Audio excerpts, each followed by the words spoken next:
Belilah perusahaan yang memperkaya seluruh pemegang sahamnya dengan adil. Janganlah membeli perusahaan yang hanya memperkaya pejabat atau pemilik perusahaannya yang merangkap sebagai komisaris dan direksi. Oke, jumpa lagi dengan Edwin di channel analisis laporan keuangan.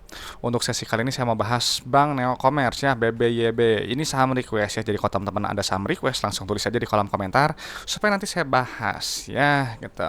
Oke, kita lihat ya kinerjanya si Bank Neo ini berdasarkan laporan kuartalan 2025 Q3-nya ya. Oke, kita disclaimer dulu. Disclaimer dulu. Jadi video ini disusun oleh saya Edwin dengan tujuan sharing analisis dari sudut pandang pribadi saya.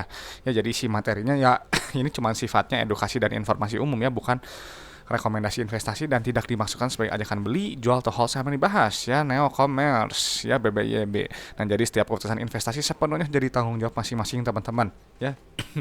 Jadi do your own research, silahkan analisis lebih lanjutnya kalau memang perusahaan ini menarik. Jangan jadikan analisis ini sebagai analisis yang utama. Oke, jadi untuk setiap perusahaan, baik bank, non-bank, semuanya pokoknya yang listing di Bursa Efek, saya pasti pakai 3 kriteria utama gitu sebelum saya beli sahamnya gitu. Saya cek dulu gitu. Yang pertama itu adalah ya syaratnya harus bagi dividen ya. Nah, kenapa perusahaan itu harus bagi dividen gitu ya? Berkali-kali saya sampaikan, perusahaan yang bagi dividen itu adalah perusahaan yang memang sudah terbukti untung dari bisnisnya. Jadi keuntungan itu nyata, nggak cuma untung di atas kertas aja. Jadi keuntungan itu disisihkan oleh perusahaan dan dibagikan kepada kita, ditransfer ke rekening kita, bisa kita belanjain gitu ya, nyata gitu. Makanya kalau perusahaan yang bagi dividen itu jelas-jelas memperkaya seluruh pemegang sahamnya gitu ya. Tapi kalau perusahaan nggak bagi dividen, bisa jadi perusahaan tersebut hanya memperkaya pejabatnya atau owner perusahaannya yang biasanya merangkap sebagai komisaris dan direksi ya. Jadi untuk top manajemen, komisaris direksi ini kan gaji ratusan juta tiap bulannya ya. Jadi kalau mereka mengelola asal-asalan, nggak profesional, harga sahamnya turun terus, ya ingat ya, mereka cuma tinggal ambil uang yang di dalam perusahaan ya. Gaji mereka ratusan juta setiap bulannya pasti masuk kantong mereka, hanya tinggal duduk nyaman aja. Lalu sedangkan kita dapat apa ya? Kita cuma dapat dari dividen dan dari capital gain ya, sedikit gitu. Jadi memang untuk apa, di awal tuh memang kita harus hati-hati dalam memilih perusahaan ya. Nah, jadinya perusahaan yang bagi dividen itu biasanya punya kondisi bisnis yang sehat ya. Jadi kalau kondisi bisnisnya lagi apa, utangnya terlalu tinggi, terus apa, arus kasnya susah, rugi terus, ya perusahaan nggak akan bisa bagi dividen ya. Perusahaan pasti akan lebih mengutamakan untuk survival dulu. Jadi makanya kalau teman-teman udah tahu nih ada perusahaan bagi dividen rutin, punya kondisi bisnis yang sehat, pastikan beli di bawah nilai wajar ya, beli pada saat under value, jangan ketika over value ya, harganya di pucuk, jangan gitu. Kenapa? Karena takutnya nanti ya itu ya apa, harga kemahalan begitu beli gitu ya, takutnya koreksi lalu floating loss. Terus kan kebanyakan orang itu kalau udah floating loss gak mau cut loss ya, jadi mereka akan nyangkut gitu. Jadi ya sebelum kita berinvestasi, gunakan akal sehat Anda ya. Jadi jangan FOMO, itu yang utama ya. Jangan mudah ikut-ikutan orang ya. Hati-hati terhadap berita, isu, apalagi rumor gitu ya, rekomendasi analis. Hati-hati, semuanya itu harus sikapi dengan bijak ya. Dan juga jangan percaya sama pendapat saya ini juga, jangan percaya sama analisis saya juga. Jadi teman-teman harus analisis sendiri ya, lebih lanjut gitu. Harus punya alasan yang jelas gitu ya, kenapa beli saham tersebut. Nah, jadi kita memang untuk berinvestasi ya, kita harus pegangnya prinsip-prinsip umum ya. Yang paling simpel ya, harus sabar dan berorientasi jangka panjang ya. Kita nggak bisa mengharapkan keuntungan sebesar-besarnya dalam tempo sesingkat-singkatnya, nggak bisa ya. Jadi buang-buang pikiran seperti itu. Dan kita apa namanya, fokus pada value ya. Hitung dulu value-nya dengan metode valuasi yang ada, baru nanti tentukan entry price ya, kira-kira di berapa yang cocok untuk teman-teman ya. Jadi kenapa gitu ya, harus paham gitu prinsip ini, karena harga saham itu nanti pada akhirnya akan mencerminkan kinerja perusahaan dalam jangka panjang ya, bukan jangka pendek. Kalau jangka pendek nggak akan ada hubungan antara harga dengan kinerja ya. Jadi perusahaan yang buruk pun digoreng naik berkali-kali lipat harganya ya, dan memancing banyak investor tergiur ingin masuk karena keuntungannya jangka pendeknya itu yang menggiurkan ya. Dan tapi kembali lagi, perusahaan yang buruk kinerjanya meskipun harganya digoreng naik, nanti lama-kelamaan dia akan turun juga ya. Dan banyak nantinya akan ya itu ya, di media sosial nanti ya banyak investor yang nyangkut gitu, lalu mereka marah-marah di media sosial ya, curhat lah gitu ya, menyalahkan bursa, menyalahkan perusahaan, menyalahkan ya berbagai macam hal lah ya. Mereka curhat dan apa ya, kita cuma bisa prihatin aja gitu ya. Dan mungkin ya pendekatan mereka mungkin kurang tepat gitu. Jadi ya selalu ya, resiko itu sebenarnya udah ada di awal gitu ya. Jadi semua kembali ke teman-teman ya. Jadi jangan sampai kita jadi investor yang seperti itu ya. Jadi kita harus hati-hati. Nah, jadi untuk si BBYB nanti kita akan analisisnya laporan keuangannya dari sudut pandang saya ya. Jadi ini hanya sebagian kecil dari fundamental ya, dan hanya menilai kinerja masa lalu perusahaannya sampai 2025 Q3. Jadi untuk sekarang Q4 berjalan, ke depannya gimana 2026, 2027 ke depannya. Saya nggak tahu ya, silahkan aja proyeksikan sendiri ke depannya kira-kira masih bagus atau enggak. Dan sekali lagi saya sampaikan bahwa analisis ini kita fokusnya itu hanya kinerja berdasarkan laporan keuangannya, bukan pada harga sahamnya ya, bukan nggak kita bahas kinerja harga sahamnya, jadi itu beda cerita ya. Jadi buat saya penting ya laporan keuangan itu, karena si laporan keuangan itu nanti akan bercerita ya tentang kondisi perusahaannya, dan cerita ini adalah informasi yang berharga bagi setiap investor saham ya. Dan nanti data-datanya ini akan dipindahkan ke Excel kerja saya ya. Ini teman-teman bisa download ya gratis ya, linknya ada di deskripsi video. Passwordnya ALKN Dwin ya, nggak ada bayaran ya, nggak ada fee gitu ya, nggak ada pungli gitu. Jadi download aja langsung ya kalau memang perlu dan ya kalau butuh ya. Oke, untuk si BBYB ya, ini bank digital gitu ya, kan memang sekarang zamannya bank digital ya. Jadi kita lihat si bank ini gitu ya, ini satuannya jutaan nih, udah sama jutaan 2025 kita kalau infonya udah bener. Yang dicek itu dari riwayat pembagian dividen ya. Dan untuk BBYB ini ya, riwayat pembagian dividennya bolong-bolong ya, 2015, 2017, 2019, 2020. Sekarang tahun buku 2025 ya, 2021, 2022, 2023, 2024 nggak ada pembayaran dividen ya. Jadi perusahaan ini buat saya bisnisnya nggak nyata ya, nggak jelas gitu, nggak ada track record pembagian dividen. Ingat ya, kalau nggak ada riwayat pembagian dividen ya bisa jadi uangnya itu ya dinikmati hanya untuk ya tadi ya top manajemennya aja, kita pemegang saham nggak dapat apa-apa ya. Ingat ya, di luar kinerja harga saham ya. Jadi ya kalaupun secara kinerja ya mungkin hanya untung di atas kertas aja gitu, nggak ada yang bisa dinikmati oleh ya kita pemegang sahamnya. Jadi ini nggak menarik ya, perusahaan yang nggak ada riwayat dividen yang rutin seperti ini, nggak jelas gitu ya. Saya biasanya close laporan keuangannya, meskipun itu mungkin perusahaan terkenal gitu ya, saya nggak peduli gitu. Jadi ya perusahaan ini memang udah dari awal buat saya mungkin nggak menarik ya, karena nggak ada pembayaran dividennya.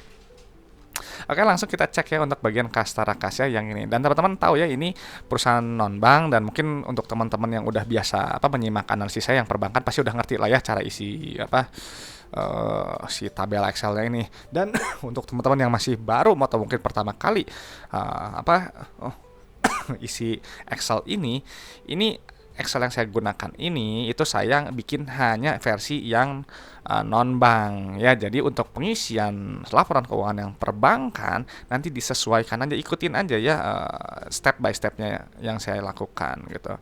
Oke, jadi untuk Kastara Kas gitu ya, cek langsung kasnya ya. Kalau di laporan keuangan ini harus kita lihat ya, kenapa? Karena Kastara Kas ini adalah jumlah uang yang berada di dalam dompet perusahaan ya. Jadi uang kas ini punya fungsi untuk apa aja? Untuk bayar operasional, untuk bayar ekspansi usaha, dan juga untuk bayar pinjaman ke bank. Jadi nilainya jangan terlalu sedikit ya. Kalau terlalu sedikit ya nanti bisa terganggu ya operasional atau ketiganya. Dan kalau terlalu besar juga buat apa? Gitu, uang kas besar buat apa? Kalau misalnya nggak dinikmati oleh kita pemegang sahamnya, caranya gimana? Ya ini, bagi dividen bro gitu ya, lebih besar, lebih sering, atau ekspansi usaha, atau bayar pinjaman ke bank yang masih ada, atau buyback saham untuk mengurangi jumlah saham beredarnya supaya earning per share dan dividen per share nanti lebih besar. Jadi inti-inti dari tindakan tersebut adalah untuk memperkaya pemegang sahamnya ya. Sekali lagi kita harus diuntungkan. Jadi Kastara Kas ini sudah dipindahkan ya. Setelah itu kita langsung cek ke bagian ekuitas ya. Dan mungkin teman-teman yang masih bingung ya, kenapa analisisnya Pak Edwin kalau perbankan ini beda ya, aneh ya gini ya. Jadi saya bahas ini dari laporan keuangan yang sepertinya, bukan pada laporan keuangan yang versi cetaknya yang bukan besar ya, yang lebar gitu, yang ada rasio perbankannya. Enggak, saya nggak bahas itu ya. Jadi analisis saya itu nggak mencakup rasio perbankan ya. Jadi teman-teman silahkan ya analisis sendiri rasio perbankannya gitu. Oke ya, nanti kita bahas aja itu sekilas ya. Oke, sekarang kita langsung pindah dulu langsung ke bagian ekuitas ya. Yang terpenting itu adalah saldo laba ya. Ini angka kunci. Dan ini sudah langsung ketahuan kenapa perusahaan ini nggak bagi dividen ya. Karena ini perusahaan yang bermasalah buat saya. Gitu. Tahu dari mana Pak Edwin? Ini kita lihat aja saldo labanya gitu ya. Nih, saldo labanya negatif ya. Nah, teman-teman harus tahu dulu saldo laba ini apa? Saldo laba ini adalah jumlah akumulasi keuntungan yang telah dihasilkan perusahaannya dari semenjak perusahaan yang pertama kali berdiri sampai sekarang 2025 Q3. gitu. Nah, jadi ini kan saldo labanya negatif ya si Bank Neo ini. Jadi si Bank Neo Commerce ini BBYB ini dari dulu pertama kali berdiri sampai sekarang 2025 Q3 telah mengakumulasikan total kerugian 1,8 triliun alias rugi melulu. Nah, pasti timbul pertanyaan lah, Pak Edwin, tapi kan nih dia sempat bagi dividen, berarti pernah untung. Betul. Dia pernah untung sampai tahun 2020 mungkin. Di tahun 2021 dan setelahnya mungkin katakanlah kolaps gitu ya, rugi besar, jadi dia menghapus total keuntungan yang ada, jadi dia nggak bisa bagi dividen. Perusahaan yang saldo labanya negatif, saldo labanya negatif nggak akan pernah bisa bagi dividen karena tadi untungnya dari mana? Nggak pernah untung, ya rugi melulu gitu. Jadi jangan kaget perusahaan yang saldo negatif yang nggak bisa begini, ya memang syaratnya harus positif ya. Jadi ini kategori perusahaan yang bermasalah buat saya. Ya, jadi kalau perusahaan bermasalah, sekarang ini kan harganya 428 nih. Misalnya digoreng naik ke 4.000, ke 10.000, ya saya nggak akan peduli. Saya nggak akan beli seharga beli perusahaan ini gitu karena ya tadi dalamnya bermasalah. Cuman memang ini secara saldo laba dia kan mengecil. Ya, berarti dia ada keuntungan, ada perbaikan kinerja. Tapi kembali lagi, belum terbukti kalau dia harus merubah dulu saldo laba jadi positif, ya. Oke, ya tapi nanti kita bahas ya nanti di bagian laba rugi ya karena ini cukup menarik jadinya. Saya jadi sedikit seger gitu ya. Oke, kita langsung cek ke bagian ekuitas pemilik ya yang ini nilainya. Oke, ya kenapa Pak lihat ekuitasnya? Ya karena saya perlu PBV ya, di sini nggak ada ini ya, KNP-nya 0. Dan kita lihat ya, tadi kan saldo labanya negatif ya, jadi ya udah nggak pernah untung. PBV untuk perusahaan yang defisit, yang rugi melulu, dihargainya 1,3 ya, jadi ini mahal buat saya gitu ya. Jadi kalau defisit biasanya sih ya buat saya sih nggak perlu dibeli lah ya kalau buat saya gitu ya. Cuma nggak tahu, tergantung lah teman-teman gimana. Jadi ini mahal ya, nggak menarik juga. Lalu kita cek ke bagian laba rugi ya. Selalu cek bagian pendapatan ya, dan untuk perusahaan perbankan nggak ada yang namanya revenue, adanya itu interest income ya, atau pendapatan bunga. Nah, jadi ini kita pindahkan dulu angkanya gitu ya. Nah, ini teman-teman kenapa harus lihat ya pendapatan bunga gitu ya, revenue, atau saya sebut aja lah revenue aja lah, karena memang untuk yang perusahaan yang non bank itu lebih gampang ya, jadi ya disesuaikan aja ya. Nah, kenapa pendapatan itu harus kita lihat? Karena ciri perusahaan yang bertumbuh itu adalah pendapatannya yang cenderung naik. Artinya barang atau jasa yang dijual perusahaan itu relevan untuk customer, disukai customer, ya dibutuhkan. Nah, sekarang kita lihat nih, ini pendapatannya agak turun. Berarti apa? Berarti produk barang atau produk jasa lah, katakan produk perbankannya si BBYB ini bisa dibilang nggak menarik di mata customer, atau mungkin nggak dibutuhkan gitu ya. Dia lebih suka, mungkin customer lagi cari ya kompetitor lain aja yang lebih menarik. Jadi maka pendapatannya turun, sesimpel itu gitu ya. Jadi ya begitulah gitu ya. Jadi nanti pendapatannya nanti dikurangi oleh harga modal barang atau jasa. Kalau untuk perbankan ada namanya beban langsung bunga, beban bunga langsung, interest expense yang ini.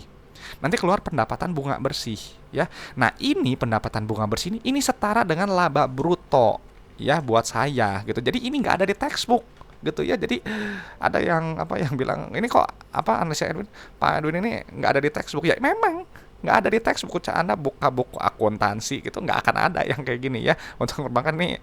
Jadi mau dibilang rada ngawur mungkin aja rada ngawur ya. Cuman saya lebih suka menyederhanakan gitu ya. Semua kenapa saya sampaikan gitu dengan format seperti ini gitu ya.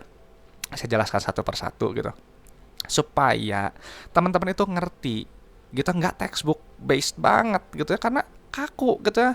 Orang bilang baca laporan keuangan tuh susah, karena apa? Karena nggak disederhanakan, jadi kesana tuh kayak rumit sekali. Padahal kan kalau misalnya teman-teman menyimak video-video saya sebelumnya gitu, pasti tahu gitu, langsung ngerti gitu, karena paham gitu ya alurnya seperti apa gitu. Jadi sekarang kita langsung kembali loh. Ini kita lihat ya. Udah dipindahkannya pendapatan bunganya. Jadi pendapatan bersih bunganya, laba kotornya lah ya. Ini sekitar sekiannya 1,7 triliun. Nah, ini kenapa sih laba bruto ini harus dilihat ya? Karena untuk menghitung inti efisiensi perusahaan, ya, untuk menghitung kemampuan perusahaan menempatkan harga jual barang atau jasa ini di atas harga modalnya. Jadi kalau misalnya kita lihat dari mana? Dari gross profitnya. Ya, jadi ini kan gross profit tinggi nih, 75% ya. Jadi kalau 75% bisa dibilang teman-teman menjual misalnya satu produk perbankan gitu harganya 100.000. Itu dia ambil untung itu 75.000. Kotornya 25.000-nya itu adalah harga modal barang atau jasa atau harga modal produk perbankannya lah. Gampangnya kayak gitu. gitu ya kalau kita analogikan gitu ya. Jadi ini marginnya tebal sekali. Memang untuk perbankan dia rata-rata kebanyakan di atas 60%. Ya jadi bisnis perbankan ini memang sangat menggiurkan, sangat menguntungkan. Ya 75% bro. Gitu ya, lebih parah ya. Cuman kalau teman-teman mau tahu yang lebih super lagi, itu Visa dan Mastercard itu di atas 90% ya. Oh jadi mantap tuh. Oke ya, tapi ya gitu ya. Jadi teman-teman, ya saya memang nggak cuman di perusahaan Indo juga ya, saya juga baca laporan juga yang luar negeri. Jadi kalau teman-teman pakai metode saya, ya bisa juga berlaku, udah sama aja gitu ya, dibolak-balik doang gitu ya. Yang penting ngerti dulu, paham. Oke ya, jadi kita udah dapat nih laba brutonya sekian tinggi ya. Kenapa harus tinggi? Karena semakin besar laba kotor, nanti akan semakin besar laba bersihnya. Ya kan, nanti si gross profit ini akan dikurangi oleh ini beban operasional. Tuh, beban apa nih, gaji, apalah, beban apalah ini ya, banyak gitu ya. Intinya beban operasional dikurangi beban pajak juga, nanti keluar laba bersih. Gitu ya, mana laba bersihnya? Nah, laba bersihnya yang ini ya. Ini adalah inti dari laporan laba rugi perusahaan ini untung atau enggak. Nah, gitu. Dan ini kita lihat nih ya, bayangin di periode sebelumnya gitu. Ini bayangin untungnya cuman 4 miliar si BBYB ini. Sekarang 464 miliar. Jadi ini kinerjanya sangat membaik ya, jauh membaik. Gitu, cuman laba kotornya dia turun, pendapatan juga turun ya, gitu. Nah, ini jadi pertanyaannya lah, Pak Erwin, ini kan perusahaan untung nih, dia bilang untung. Ya, tapi kenapa masih nggak begitu ya tadi, perusahaan ini harus menghapus dulu defisitnya ya. Jadi kalau misalnya dia untung ini 400, katakanlah ini 500 ribu ya, kita bulatkan 500 ribu, dia berarti perlu 4 tahun lagi untuk dia setidaknya bisa menghapus si saldo defisit ini supaya jadi profit kembali ya. Sebenarnya saya di sini ada nih ilustrasinya ya. Nah, yang kayak gini nih, jadi kalau bisa untung gitu ya, jadi saldo laba ini dia terus bertambah ya. Tuh, untungnya bertambah. Kalau rugi, dia mengurangi jumlah saldo laba. Nah, di akhir modal awal tuh nanti akan bertumbuh. Nah, tapi kalau rugi melulu, lihat ya, rugi, defisitnya bertambah. Terus di berita ya kayak tadi ya, BBYB mungkin untung besar. Lihat dulu saldo labanya, menghapus nggak defisitnya ini. Karena kalau dia nggak menghapus ya dia masih rugi, masih ada rugi sebelumnya yang belum tertutup. Dan akhirnya kalau kerugian seperti ini nanti akan menggerus modal. Kalau modal habis berkurang, perlu apa? Ya suntik modal, simple. Maka kalau saya nggak suka perusahaan yang right issue, private placement, gitu, yang suntik modal nggak suka. Kenapa? Ya biasanya ya, sepengalaman saya itu kebanyakan nggak bagus akhirnya. Gitu ya. Banyaklah fakta-faktanya gitu ya. Teman-teman nanti request aja saham-sahamnya apa, nanti saya bahas gitu. Karena saya nggak mungkin sebutin satu-satu ya, meskipun saya punya data risetnya saya sendiri. Gitu, oke ya. Jadi hati-hati ya terhadap berita tadi ya. Berita dia bilang untung gitu ya, lihat dulu saldo labanya ya, ini kan masih defisit ya, masih rugi, nggak akan bisa bagi dividen ya. Nah, oke ya, jadi kita keluar nih ya, net profitnya berapa, ininya berapa gitu ya. Secara per ini memang udah cukup murah ya, di bawah 10 gitu. Jadi ini ya oke lah ya, kalau untuk yang penganut per murni ini mungkin udah murah gitu. Nah, oke, kita langsung cek ke bagian penerimaan kas ya. Nah, laporan arus kas ini jarang dibahas oleh berita dan analis gitu ya. Kenapa? Nggak tahu, membosankan kayaknya. Padahal ini penting. Penerimaan kas ini untuk memvalidasi si pendapatan gitu ya, lewat penerimaan bunga yang ini. Ya, ini kita pindahkan dulu. Ya, ini pindahkan dulu angkanya. Gimana cara validasinya? Dari rasio receipts to revenue ini. Ya, ini rasio ini nggak akan ada di textbook, saya sampaikan lagi ya. Caranya gimana? Kita lihat persentasenya. Ini 101%-nya. Artinya customer tuh bayar selalu full. Ya, jadi kan dia bilang si BBYB ini dia pendapatan 2,3 triliun, tapi customer bayarnya 2,4 triliun. Ya, lebih tinggi. Artinya dia bagus. Gitu ya, ibarat teman-teman menjual barang 100 juta gitu ya, customer bayar 101 juta, lebih tinggi. Gitu ya. Jadi 1 juta selisihnya itu bisa jadi utangnya si customer yang belum terbayarkan. Gitu, jadi harus ditagih. Maka kenapa rasionya harus tinggi? Uang kas itu harus selalu dikumpulkan semaksimal mungkin, karena si uang kas itu punya fungsi untuk bayar operasional, ekspansi usaha, dan juga untuk bayar pinjaman ke bank. Gitu ya. Jadi jangan terlalu sedikit, bahaya kalau rasionya sedikit. Sekarang kita lihat nih ya, terima uang 2,4 triliun, bayar bunga, provisi, komisi, bayar karyawan, beban administrasi, nanti keluar net CFO. Untuk perbankan jangan pakai yang ini. Ya, ini kurang tepat. Tapi pakai yang ini, yang sebelum aktivitas operasi. Sebelum perubahan liabilitas aset dan operasi. Ya, yang ini nilainya. Ini adalah net CFO-nya. Gitu. Harus positif. Artinya apa? Artinya perusahaan ini menghasilkan uang tunai dari bisnisnya. Jadi uang itu nggak cuma habis untuk bayar operasional aja, gitu ya. Teman-teman punya bisnis kecil, kalau ada yang punya, coba aja bayangkan kalau teman-teman bisnisnya itu uangnya habis hanya untuk bayar karyawan aja, bayar untuk operasional aja. Dapat apa? Nggak dapat apa-apa untuk Anda. Ya, jadi harus positif. Nah, kalau nilainya yang di bawah ini, yang net CFO yang kedua ini positif, artinya perusahaan ini sedang menahan ekspansi kreditnya. Ya, simpelnya gitu. Gitu. Jadi dia ya menahan likuiditas lah ya. Gitu kan, dia jadi penyaluran kreditnya jadi berkurang. Gitu, maka dia positif ya. Nah, untuk jadi udah tahu ya tadi net CFO udah bagus ya, sebenarnya ini positif. Sekarang kita cek ke bagian investasi atau aktivitas ekspansi usaha ya. Yang bagus tuh nilainya negatif seperti ini ya. Artinya perusahaan itu berekspansi semakin lama semakin besar. Tahu dari mana? Lihat aja pos keuangannya.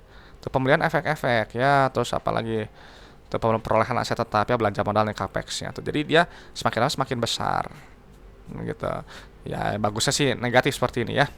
Nah, untuk aktivitas pinjaman ke bank gitu ya, ini memang agak unik ternyata ya si si BBYB ini. Karena gini, dia di sini gitu ya, lihatnya di periode sebelumnya ada dana setoran modal. Berarti di periode sebelumnya ini ada suntik modal ya, gitu. Yang sekarang nggak ada suntik modal. Nah, ini kenapa suntik modal ya, nggak tahu ya. Ini baca aja di catatannya kenapa gitu ya, atau baca apa di berita lah ya, cari aja alasannya kenapa. Cuman ya tadi ya, suntik modal ya bisa jadi ya modalnya nggak memenuhi ya. Nah lah, yang untuk yang periode sekarang dia nggak ada suntik modal tapi ada pembayaran liabilitas sewa ya. Jadi ya nilainya negatif ya, harus yang negatif seperti artinya perusahaan itu berusaha untuk melunasi pinjaman sebenarnya. Nah, kenapa saya bilang unik ya untuk si BBYB ini? Karena kalau misalnya teman-teman lihat yang laporan keuangannya BCA ya, yang paling gampang tuh kalau saya golden standard tuh BBCA ya. Dia tuh ada pembayaran pinjaman. Jadi kalau misalnya dia ambil pinjaman atau bayar pinjaman, nanti di sini tertulis bayar pinjaman, terus pengambilan pinjaman gitu. Nanti bisa dihitung gitu ya, net CFF-nya lebih akurat. Nah, kalau kayak gini kan dia nggak ditulis ya, berarti cuma dua, antara dia nggak mengambil pinjaman atau sudah bergabung di sini di pos yang ini, bisa jadi. Nah gitu, jadi memang untuk perbankan saya sampaikan analisis laporan keuangan perbankan itu memang dia lebih rumit ya, lebih susah, dan sampai sekarang pun saya masih terus belajar ya. Jadi nggak yang benar-benar ahli banget, jago banget, cuman yang penting tahu aja lah konsepnya gitu ya, prinsip kerjanya seperti apa. Nah, jadi sebenarnya untuk pola arus kas ini sebenarnya yang periode sekarang itu sangat baik ya, karena kenapa? Dia plus min ya, dan ada kenaikan kas tara kas. Bayangin, uang dari operasional digunakan untuk ekspansi usaha dan juga untuk bayar tadi pinjaman ya, aktivitas pendanaan, dan ada sisa. Ini bagus gitu ya, seperti ini baik gitu. Nah, cuma memang untuk kas tara kasnya ya dia memang sedikit ya, karena kan tadi ini kan kalau perbankan dia menggunakan dana pihak ketiga yang diputar uangnya gitu, dan harus lihat kembali ya di rasio perbankannya. Dan jadi teman-teman setelah sampai di sini isi di data-data keuangan, teman-teman harus cek rasio-rasio perbankan seperti non performing loan, loan to deposit ratio, atau capital adequacy ratio. Silakan analisis lebih lanjut gitu, karena itu penting gitu ya. Dan saya karena di sini saya nggak cover itu. Jadi ketika data-data keuangan kita sudah pindahkan ya, jadi si BBYB ini buat saya ini perusahaan yang nggak menarik sama sekali ya, karena tadi riwayat pembayaran dividennya nggak ada. Jadi dia untung tadi cuma di atas kertas, tapi ketika dicek perusahaan ini saldo labanya negatif ya. Jadi ini perusahaan yang defisit, yang alias masih rugi melulu ya. Jadi jelas nggak menarik, kategori perusahaan bermasalah. Kembali lagi ya, perusahaan bermasalah mau digoreng naik harganya saya nggak peduli. Lalu untuk PBV untuk perusahaan defisit sepertinya dihargai super premium ya, 1,37 PBV-nya. Secara PER memang udah cukup murah ya, 9. Nah, lalu untuk pola arus sebenarnya ini bagus ya, plus min gitu ya. Nah, harapannya ke depan kalau memang dia bisa mempertahankan kinerjanya seperti ini, ya mudah-mudahan saldo laba dia bisa terhapus hilang, dan dia bisa sehat kembali. Cuman kembali lagi, kita nggak pernah tahu ya ke depannya kinerjanya bakal gimana ya. Jadi teman-teman silahkan sekali analisis sendiri gitu ya, rasio perbankan dicek lagi, proyeksikan sendiri kira-kira si BBYB ini menarik atau enggak. Oke, itu aja mungkin pendapat saya untuk BBYB ya. Jadi nggak tahu nih teman-teman, BBYB ini menarik nggak ya si Neo Commerce ini ya, boleh sampaikan ya di kolom komentar ya, supaya teman-teman yang lain tahu. Dan kalau teman-teman ada request saham, sampaikan juga ya di kolom komentar, nanti akan saya bahas gitu ya, kita jadwalin. Kalau ada pertanyaan seputar investasi saham juga sampaikan aja ya, supaya nanti saya responnya saya jawab. Dan saya rasa itu aja mungkin yang bisa saya sharingkan gitu ya. Jadi kalau lihat dari sesi kan ini lama juga ya, 24 menit ya, 25 menit gitu.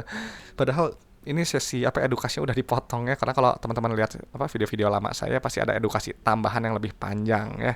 Oke teman-teman, itu aja mungkin sharing dari saya untuk BBY BI Bank Neo Commerce ini, semoga bermanfaat, semoga sharing saya ini bisa apa memperkaya pandangan teman-teman dalam menilai suatu perusahaan ya. Oke teman-teman, itu aja gitu ya. Sekali lagi terima kasih sudah menyimak.